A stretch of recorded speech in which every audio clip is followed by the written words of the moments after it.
memandang bahwa apa yang saya terima saya jadikan sarana untuk mendekatkan diri kepada Allah. Nah, yang sulit ya. Kita mendapatkan pemberian Allah, langsung kita ingat, alhamdulillah ya Allah, terima kasih dengan dengan apa yang telah Engkau berikan ini, saya jadikan sarana untuk mendekatkan diri padamu ya Allah. Duh, itu yang mahal dan jarang, jarang. Padahal di Quran Allah itu setiap kali selesai membahas rezeki, maka Allah berkata tentang bersyukur. Setiap kali Allah selesai membahas tentang ampunan, Allah membahas tentang bersyukur. Setiap kali Allah berkata tentang taubat, Allah juga menggaitkan hal itu dengan bersyukur. Ya. Sehingga seharusnya syukur itu dijadikan sarana kita untuk mendekatkan diri kepada Allah. Allah telah memberikan kita kehidupan yang telah kita rasakan setiap harinya. Alhamdulillah ya Allah, terima kasih Engkau telah menjadikan saya hamba-Mu. Alhamdulillah ya Allah, Engkau telah memberikan saya nikmat hari ini supaya selalu ingat rezekimu, kasih sayangmu di selalu. Ya. Maka dalam pandangan hipnoterapi, nah, jadi ada istilah hipnoterapi. Ya. Apa dampak positif dari ucapan kita yang bersyukur tadi pada benda-benda yang kita ajak bicara. Ya. Kadang kita pengen diet, ya. Tapi kalau makan buah itu sambil emosi. Pokoknya saya besok harus turun 10 kilo. Lah, kita kan memberikan efek negatif pada makanan yang kita beri. Akhirnya ya ndak kurus-kurus, tambah 10 kilo. Gitu. Makanya kemudian ucapan kita setiap kali kita mau makan, alhamdulillah ya Allah, Engkau telah memberikan saya makanan hari ini. Semoga makanan ini memberikan saya kekuatan untuk ibadah. Semoga makanan ini memberikan saya kekuatan untuk melakukan hal-hal baik. Itu makanan akan memberikan dampak. Ya, jadi kita memberikan elektromagnetik yang baik, dia juga memberikan energi yang baik. Kalau kita mau memotong buah, buat jus untuk anak kita sama, buahnya diajak bicara. Tapi jangan di depan orang banyak, nanti dianggap lain, gitu ya. Diajak bicara, ya Allah, buahnya sudah Engkau beri, sudah saya terima ya Allah. Semoga buah ini memberikan energi yang baik kepada keluarga saya. Dipotong, bismillahirrahmanirrahim, potong. Kan sudah dicontohkan oleh nenek-nenek kita dulu. Setiap kali nduk lek katin dele beras ning dandang ojo lali maca bismillah gitu. Kok lek wis panas dibuka bismillah. Dipindahno sego wakul ya ning ranjang ya ojo lali bismillah ya. Sehingga tidak ada ibu zaman dulu itu kalau di dapur ndak baca bismillah. Jadi ndak, karena pesen ndak pernah masak ya. Sudah pesen semua. Jadi bismillahnya kalau sudah di perut, lali bismillah gitu. Kadang ndak, wis glegeken, alhamdulillah. Bismillah ini durung, ya wis mangan maneh. Sehingga lupa. Maka orang itu harus memiliki dua sayap, bersabar dan bersyukur. Itu nih. Contoh orang yang tidak bersabar disebutkan di ayat yang kita baca minggu lalu ya. Contoh orang yang tidak bersabar dan tidak bersyukur ya, sudah dicontohkan oleh Allah dalam surah Al-Fajr minggu lalu. Fa'ammal insanu idza mabtalahu rabbuhu fa'akramahu wa na'amahu fayaqulu rabbi akraman. Ya. Wa amma idza mabtalahu faqadara alaihi rizqahu fayaqulu rabbi ahanan. Ya. Orang yang tidak bersyukur, kata Allah, maka orang-orang yang diberi oleh Allah nikmat, ya, dimuliakan oleh Allah, diberi kesempatan memiliki harta, diberi kesempatan memegang jabatan, ya, mendapatkan nikmat, lah kok sombong, tidak bersyukur, ya. Lawan dari bersyukur adalah kesombongan. Fayaqulu rabbi akraman. Memang Tuhan itu tahu saya ini pantasnya jadi sekarang jadi kaya. Tuhan itu tahu saya itu memang pantas jadi pemimpin. Tidak bersyukur tapi malah sombong, gitu. Memang tidak ada yang pantas jadi kaya selain saya, ya. Memang yang pantas untuk memiliki kekuasaan itu ya saya, tidak ada yang lain, yo. Dikait-kaitkan dengan keturunannya yang dulu-dulu. Wong bapak saya aja pemimpin, nenek saya kakek saya pemimpin, yo pantas kalau saya jadi pemimpin, deh sombong, gitu, ya. Mengkaitkan apa yang didapatnya sekarang kepada nenek moyangnya, tidak dikaitkan kepada Allah, akhirnya menjadi kesombongan. Sudah sombong, akhirnya oleh Allah dijatuhkan dalam keadaan yang tidak memiliki harta, tidak memiliki jabatan. Lah kok tidak bersabar, akhirnya grundel ngersulo, gitu.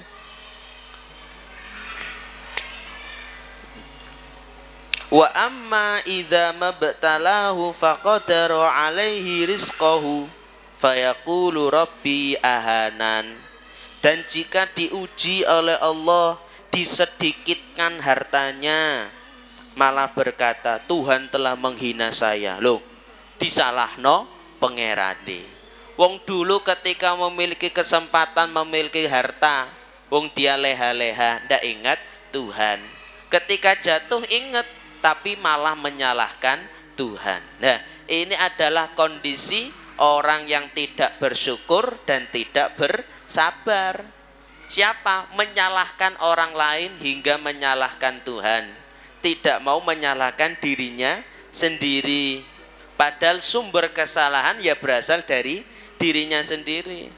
Ya, makanya Nabi lek ngendikan birru abaakum tabirru abnaakum. Berbaktilah kepada orang tuamu, niscaya anakmu berbakti pada dirimu. Loh, berarti ada konsekuensi. Apa yang kita lakukan sekarang akan berdampak pada masa depan kita. Kalau kita sekarang berbakti kepada orang tua kita dengan baik, Allah ndak lupa, Allah mboten sare. Kita mesti memiliki anak yang berbakti kepada kita. Kalau sekarang mungkin ada anak kita yang kurang berbakti kepada orang tuanya, mungkin saja dulu ada beberapa hal yang mungkin kita melakukan yang tidak disukai oleh orang tua. Jadi tidak perlu menyalahkan orang lain, tapi menyalahkan diri kita sendiri. Wala talu apa? Ya Allah. Nah, itu yang kemudian harus dijadikan pedoman. Setiap apa yang kita lakukan sekarang ada dampak di masa depan.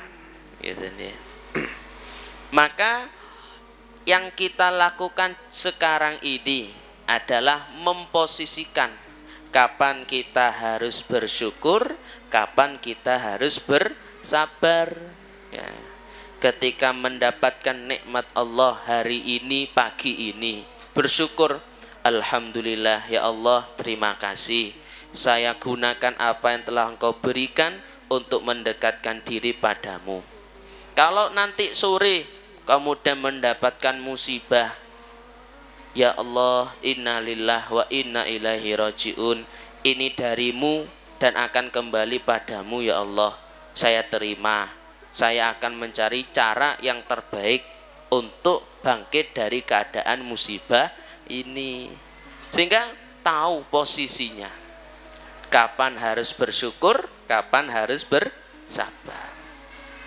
Lantas oleh Allah diterangkan, kok bisa ada orang dalam keadaan memiliki potensi banyak, keadaan memiliki harta yang banyak, keadaan memiliki kekuasaan yang sangat kuasa, sangat besar, kok kemudian oleh Allah dijatuhkan pada kondisi tidak memiliki apapun. Kenapa?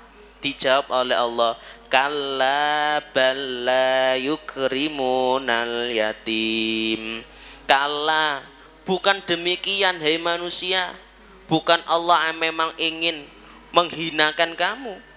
Bukan Allah kemudian memang sengaja membuat kamu hina, bukan. Bal akan tetapi la yukrimunal yatim.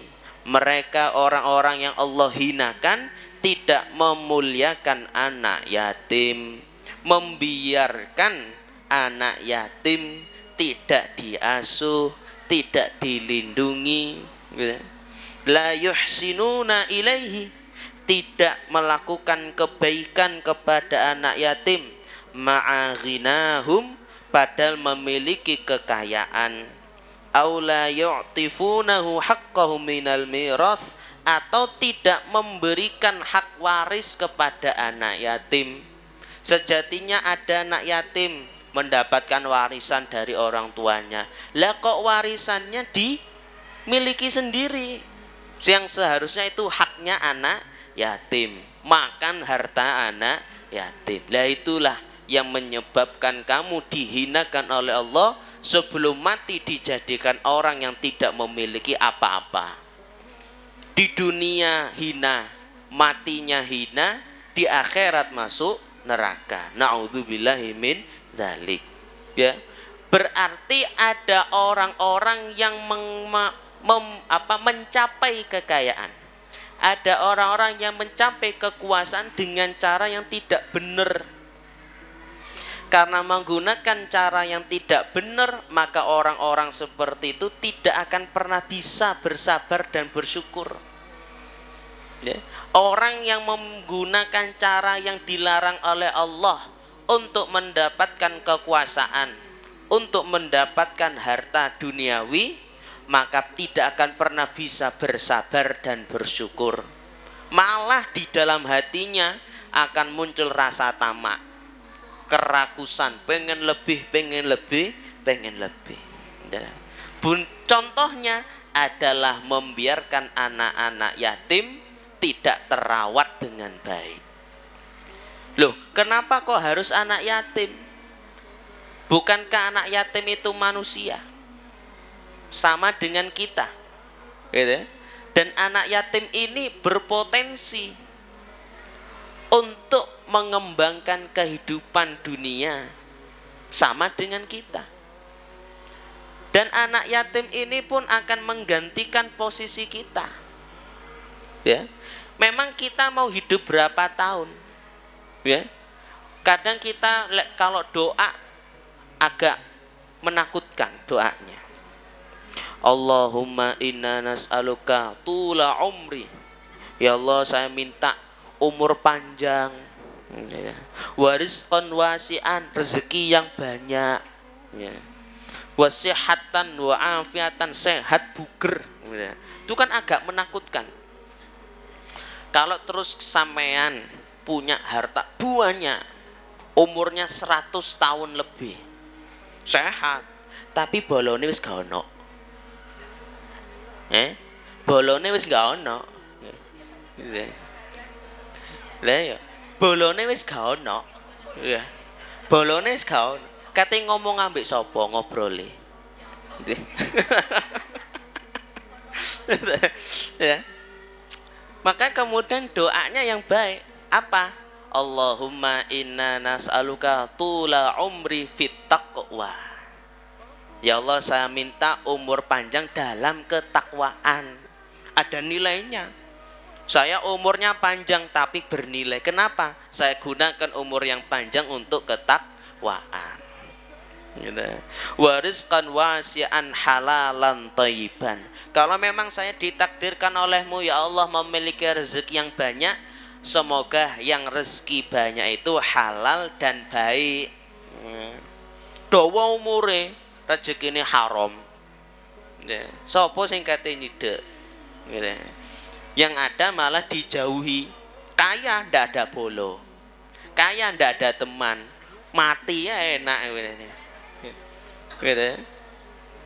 Ya, wasihatan wa afiatan fit taqwa. Sehat bugar dalam ketakwaan. Gitu. Monggo doa panjang umur tapi harus yang bernilai. Monggo minta rezeki yang banyak tapi yang bernilai.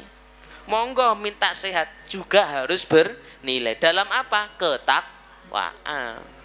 Kadang kan orang enggak. Pokoknya dawa umur ya Allah. Ya. Lah minta umur panjang itu berapa tahun maunya? 200 tahun. Mau umur 200 tahun. Gak kepikiran lek wis bongkokan ngono. Kalau sudah tua wis bongkok, siapa yang mau ngantar ke kamar mandi? Ya. Sehingga kita minta pada Allah umur yang panjang dalam ketakwaan. Orang yang menggunakan potensi yang Allah berikan dalam ketakwaan itu Bu, maka orangnya selalu diberi kemampuan mandiri gitu. Meskipun umurnya sudah tinggi, panjang, tapi bisa mengendalikan dirinya. Masih bisa mandi sendiri, masih bisa makan sendiri, boten ngerepotkan orang lain. Karena apa? Tubuhnya sejak muda, sejak dulu sudah digunakan untuk ketakwaan. Tapi kalau tobatnya belakangan, baru pensiun ke masjid, dulu ndak pernah ke masjid, sobo kantor terus, baru ke masjid kalau sudah pensiun, gitu. Akhirnya separuh hidupnya habis di tempat yang tidak dalam ketakwaan. Akhirnya muncul penyakit-penyakit baru, gitu. Sholatnya harus sambil duduk sekarang, gitu. Lah dulu waktu masih bisa berdiri ndak mau sholat. Kapan getunnya? Kalau sudah ke masjid. Getunnya kalau sudah ke masjid. Maka mumpung belum jadi kumpulan jamaah kegetunan, ya dimanfaatkan kekuatan yang ada sekarang untuk melakukan ketakwaan. Insya Allah oleh Allah mesti diberi kekuatan lebih. Mesti insya Allah diberi kekuatan lebih untuk bisa melakukan mandiri, tetap bisa mandiri. Nah, insya Allah di sini di jamaah kita kan wonten sudah sepuh masih kuat sendiri, berangkat ngaji sendiri. Nah, ini dijadikan tauladan, katanya. Bukan jadi telatan, gitu. Nah, alhamdulillah saya tuh punya guru-guru sampun sepuh, ya. Tapi kuat berangkat ngaji sendiri. Ngajinya paling lama. Saya punya guru Yai Bedawi Muslih itu Bu. Jadi kalau di pondok ngajar, saya ngajar. Jamnya masuk sama, jam 7. Tapi beliau selesai jam 9. Saya cuma sampai jam 8. Wis kesel. Lah kok yang Yai itu bisa sampai jam 9. Geleng-geleng saya. Saya ngajar ya. Bareng jamnya bareng sama Yai Hamzawi. Saya jam 7, beliau juga jam 7. Beliau selesai jam 9, saya jam setengah 9 wis kesel rek mari. Ini beda. Malah kalau orang bertakwa oleh Allah diberi kekuatan lebih. Diberi kesehatan lebih. Gitu. Masya Allah. Itu bukti deh. Bukti saya tahu sendiri.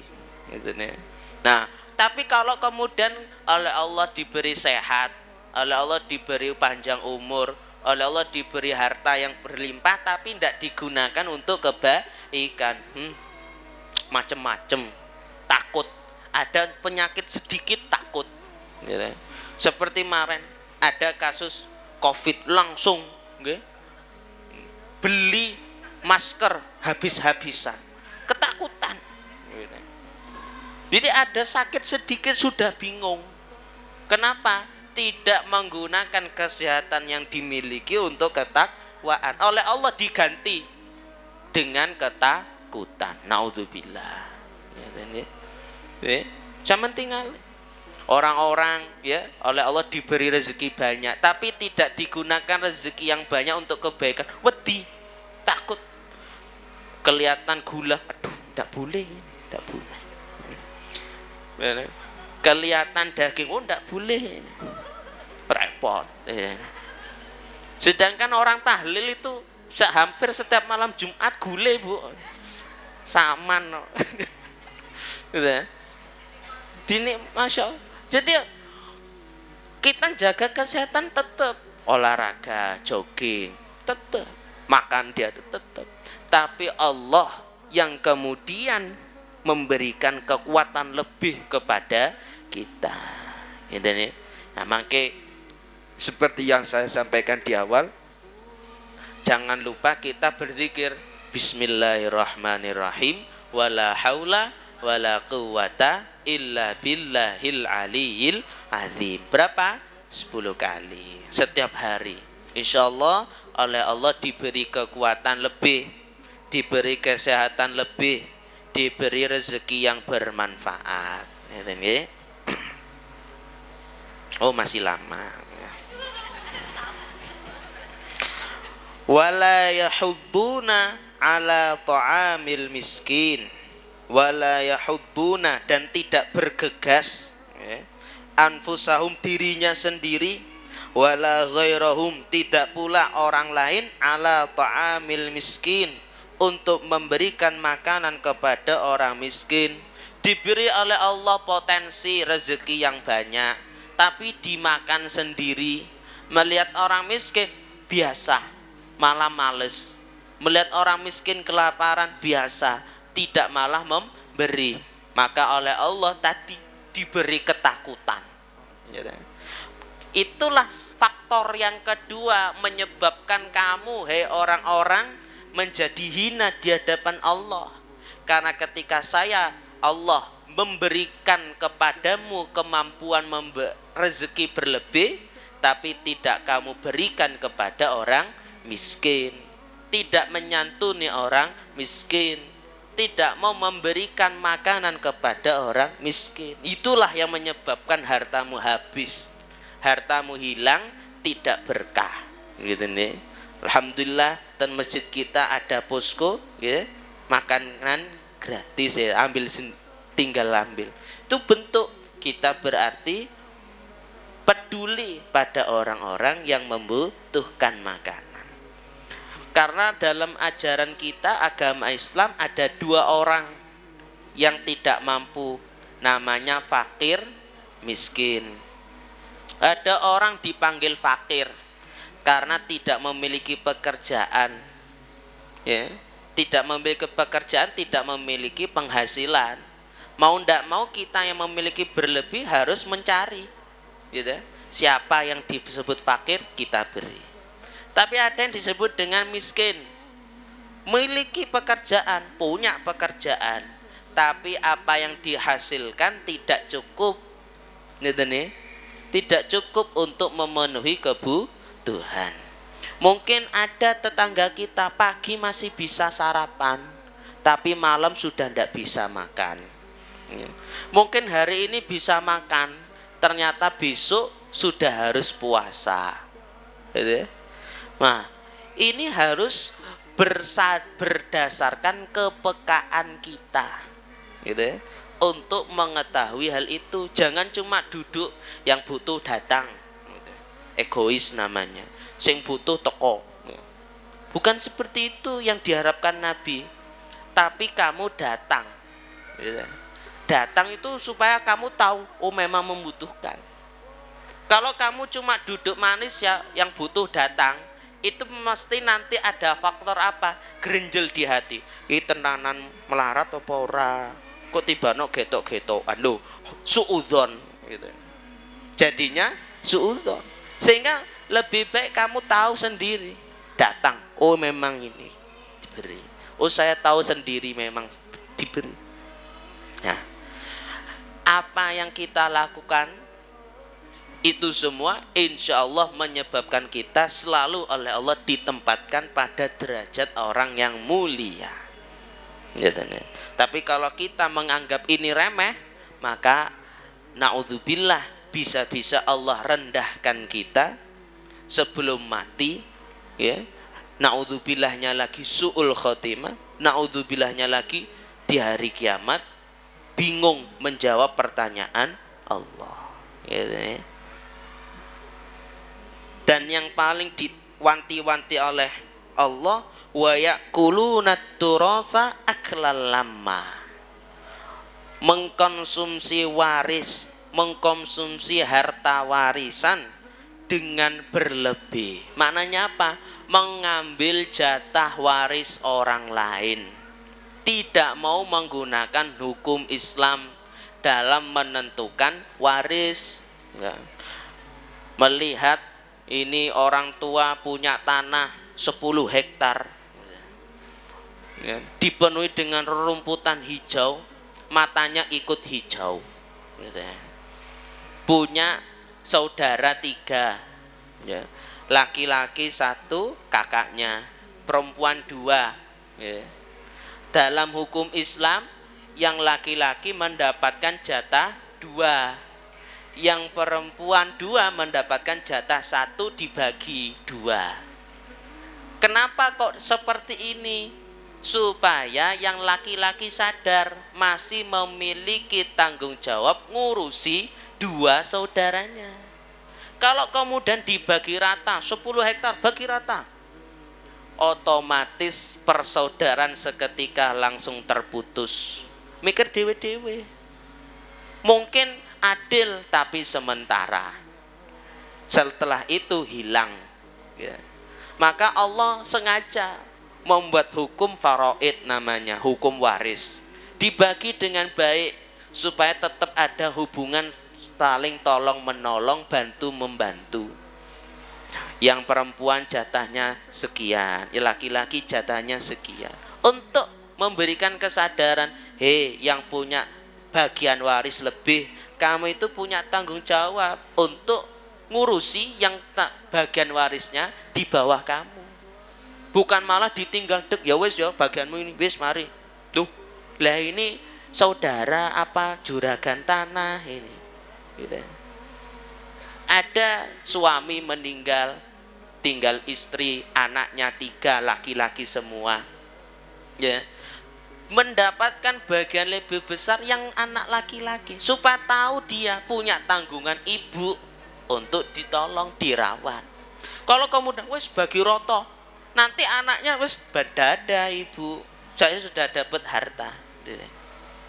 Kalau ada suami meninggal, tinggal istri, anak 2 perempuan, ada kakek, nenek, yang mendapatkan jatah lebih kakeknya, supaya kakeknya tahu saya punya tanggung jawab merawat 4 orang istri dari anak saya, anak dari anak saya, serta istri saya sendiri.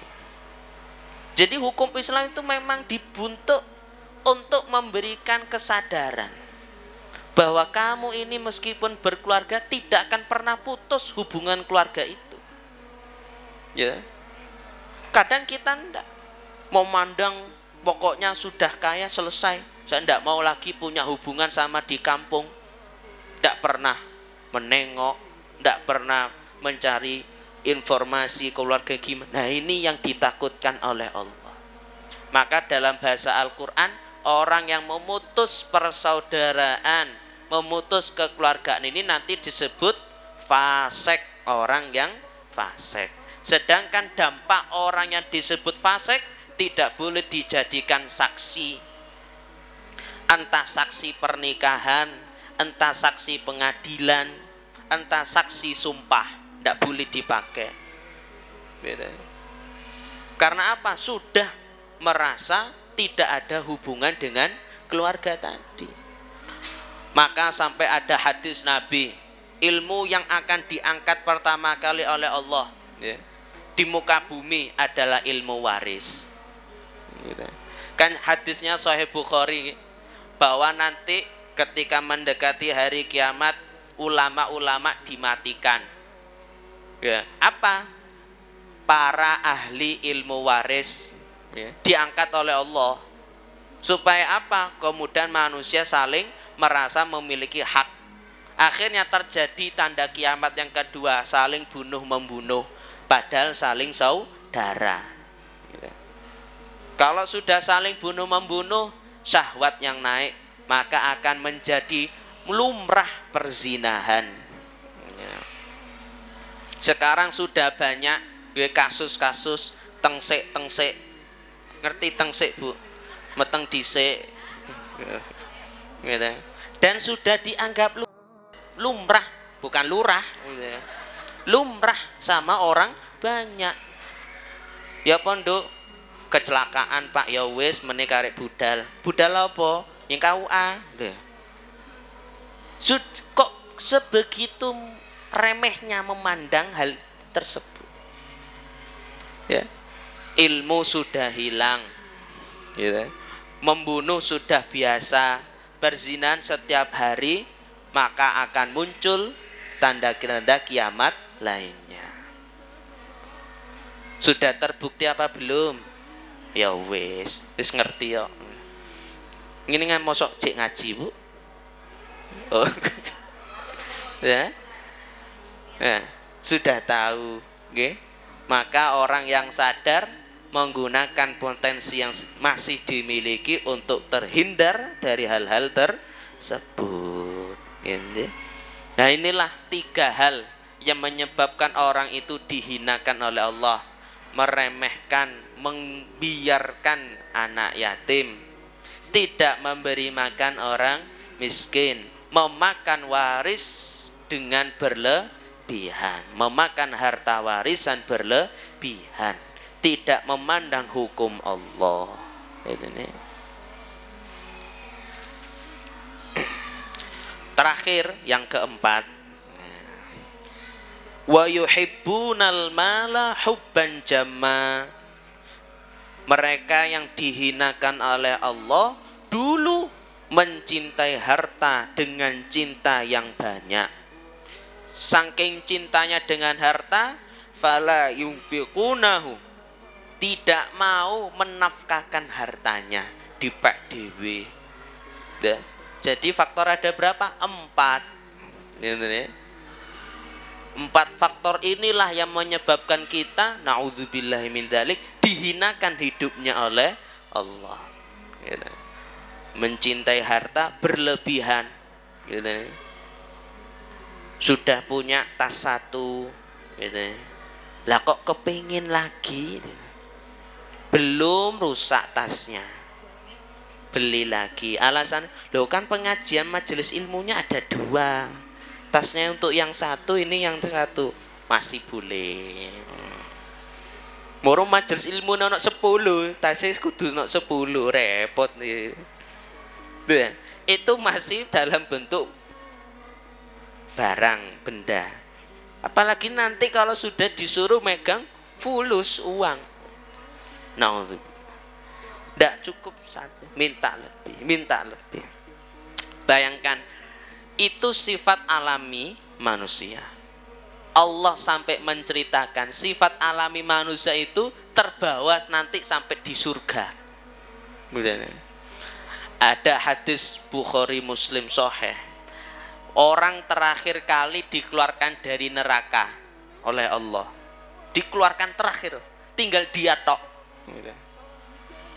Naudzubillah, jangan sampai salah satu di antara kita nanti. Ya. Dia dikeluarkan oleh Allah, diletakkan di pinggir neraka, jadi masih bisa lihat neraka. Ya Allah, untung wis metu neraka. Kemudian dia lihat dari arah depan ada pohon, tapi dia tidak kuat untuk jalan, meneng. Ya Allah, saya minta, ya Allah, dan saya tidak akan minta lagi setelah ini. Tolong saya dekatkan ke pohon itu. Kata Allah, tenan yo, tidak jaluk maneh. Oleh Allah kemudian dipindah ke pohon bawah. Alhamdulillah. Lihat lagi di depan, ono pohon lebih bagus, lebih rindang, lebih besar. Minta lagi. Ya Allah, terakhir kali ini ya Allah. Saya dekatkan lagi ke pohon itu ya Allah. Ya. Tenan nih terakhir ya, tidak ada lagi ya. Iya ya Allah, tenan nih, benar. Akhirnya Allah didekatkan lagi ke pohon itu. Lah kok di depannya lihat pintu surga, masya Allah. Ya Allah, kayak kok itu sepertinya pintu surga ya Allah itu. Saya minta dimasukkan ke surga ya Allah. Cari ini gak jaluk maneh. Nggak, ini yang terakhir ini. Hanya oleh Allah ya sudah masuk surga deh. Nah, itulah sifat alami manusia. Selalu minta yang lebih. Ketemu satu mintanya yang lebih. Kebawa sifat itu sampai masuk surga. Ya. Maka yang jadi masalah itu adalah kontrolnya. Bagaimana mengontrol keinginan kita itu. Maka dalam hukum agama ketika kita membeli sesuatu harus dilihat dulu manfaat atau enggak. Kamu membutuhkan atau enggak. Kalau hal itu tidak ada, kamu beli manfaatnya enggak ada, kamu beli kebutuhannya enggak ada, itu bisa-bisa dalam hukum fikih mengurangi keabsahan jual beli. Membeli benda najis tidak boleh. Manfaatnya apa? Kebutuhannya apa? Tidak boleh. Sehingga setiap kali kita mau membeli sesuatu harus selalu punya koridor. Ini manfaat ndak? Ini berguna ndak? Ini saya butuhkan ndak? Nah, insya Allah kalau punya kontrol seperti ini aman. Meskipun tidak bisa menghilangkan sifat alaminya. Nah, maka orang yang paham akan hal ini insya Allah diberi perlindungan oleh Allah. Semoga kita termasuk yang mendapatkan perlindungan dari Allah dari 4 faktor-faktor yang menyebabkan kita dihinakan oleh Allah. Amin Allahumma amin. Allahumma sholli ala Muhammad